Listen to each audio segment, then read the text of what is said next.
Good evening, friends.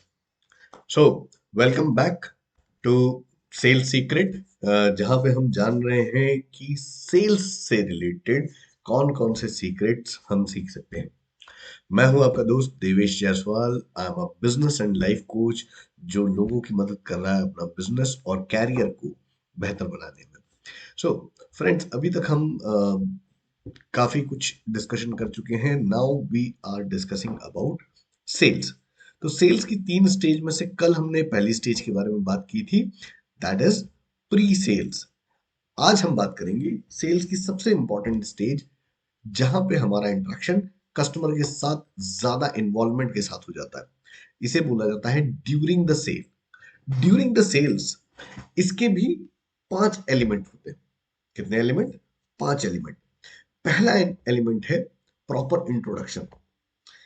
आप जिस भी फील्ड में हैं और जिस भी कस्टमर को आप इंटरैक्ट कर रहे हैं, पहले तो आपको उसकी प्रोफाइल पता होनी चाहिए और उस हिसाब से उस प्रोफाइल के अगेंस्ट में आपको अपना एक प्रॉपर इंट्रोडक्शन उसके सामने सेटअप करना पड़ेगा।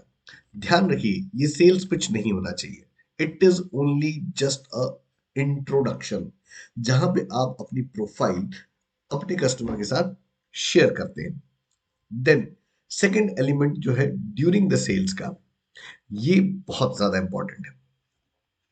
नॉर्मली सेल्स पीपल इसमें बहुत ज्यादा गलती करते हैं, और वो गलती क्या होती है, वो अपने कंटेंट के बारे में सब कुछ एक्सप्लेन करना चाहते हैं कस्टमर्स को।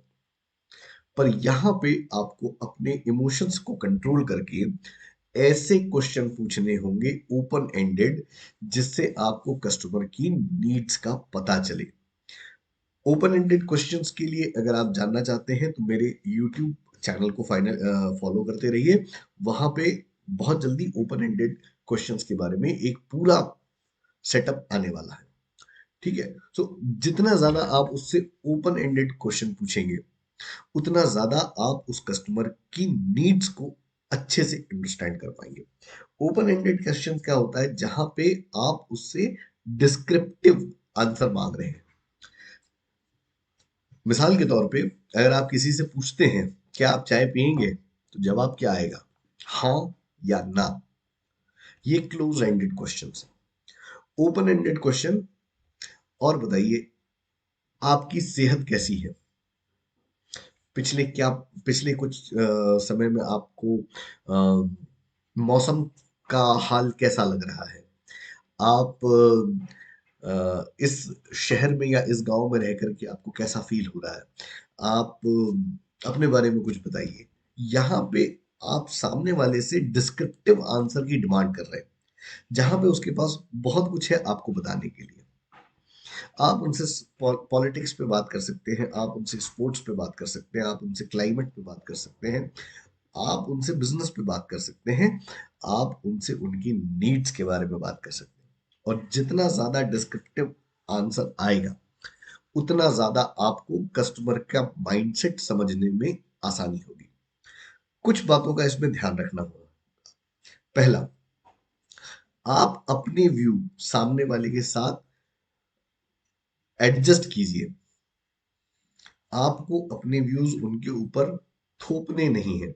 अगर आपने अपने व्यू उनके ऊपर लादने चालू किए, तो कस्टमर एक इनर शेल में चला जाएगा, वो आपके साथ ओपन नहीं होगा। सो आपका आपका पॉलिटिकल व्यू कुछ भी हो, आपका स्पोर्ट्स व्यू कुछ भी हो, आपका व्यू कुछ भी हो सकता है, बट आपको अपना व्यू कस्टमर के सपोर्टिव रखना है। ये बहुत ध्यान देने वाली चीज है। सेकेंड चीज, आपको डिस्कशन को हमेशा सपोर्ट करना है, लीड करने की जरूरत नहीं है।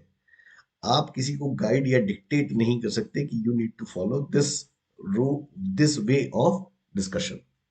कस्टमर से जितना ज्यादा आप पूछेंगे, जितना ज्यादा उसको फ्रीडम देंगे बोलने की, उतना ज्यादा खुल के वो आपसे बोलेगा, और जितना ज्यादा वो आपसे ओपन होगा, वो उतना आप पे ट्रस्ट करना शुरू कर देगा। And the building the trust will create a easier path to sales. So जब आप उसकी नीड्स को समझ लें, देन आपको उसके सामने अपने प्रोडक्ट को प्रेजेंट करना है। बिकॉज आपने उसके साथ एक रैपो बिल्डिंग कर ली है, आपको उसकी रिक्वायरमेंट और उसकी नीड्स समझ में आ गई है। Now you need to present your product. इसके बाद फोर्थ एलिमेंट है ऑब्जेक्शन हैंडलिंग। क्योंकि आप कस्टमर को जो भी पिच करेंगे, जरूरी नहीं है कि कस्टमर उसको एक्सेप्ट कर ले। कस्टमर के कुछ ना कुछ डाउट्स होंगे। उन डाउट्स को आपको हवा में नहीं उड़ाना है, उन डाउट को रिकॉग्नाइज करके एक्सेप्ट करना है पहले। Okay, I am happy that you are asking this question. आप किसी को भी ये नहीं बोल सकते नहीं, ऐसा तो मेरे प्रोडक्ट के साथ कोई परेशानी नहीं है। नहीं, अगर उसने कोई परेशानी के बारे में बात कर रहा है, उसको आप एक्सेप्ट कीजिए। एक्सेप्ट करने के बाद उस पे उसको प्रॉपर सॉल्यूशन प्रोवाइड कीजिए। राइट, जैसे ही आप उसकी प्रॉब्लम्स और उसके कंसर्न्स को एक्सेप्ट करके उसको प्रॉब्लम पे सॉल्यूशन देना चालू करेंगे, he will turn into your side. आपके लिए सेल्स करना बहुत आसान हो जाएगा। जब आप उसके प्रॉब्लम्स और सॉल्यूशंस, ऑब्जेक्शंस को प्रॉपरली रिजॉल्व करेंगे, देन बात आएगी सेल्स क्लोजर की। इस तरीके से आप अपनी सेल्स की प्रोसेस को क्लोज कर सकते हैं।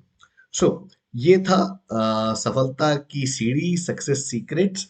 और इस तरीके से आप अपनी सेल्स को क्लोज कर सकते हैं।